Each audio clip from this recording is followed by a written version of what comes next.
Hello and welcome back to our channel. So today in this video we are going to discuss about how you can log in OfferUp. So without wasting much of our time, let's get straight into the video.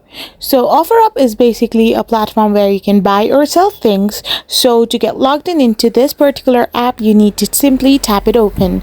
So once you tap it open, you will end up in this kind of interface. So once you're here, you will be now redirected to its homepage, where you have to tap on the account like icon on the bottom right hand side of the corner.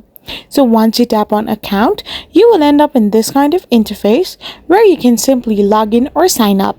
So simply select a method from which you want to log in into your account. Here I am choosing email. So this will lead you to this kind of interface. So simply select the option called login as you are logging into your OfferUp account. So once you have selected it, you will end up in this interface where all you need to do is simply type in your email address and the password of your account and hit the login button, and all good to go. I hope you found this video helpful, so don't forget to hit that subscribe button and do give us a thumbs up. We will be back again with more informative videos. Thank you for watching.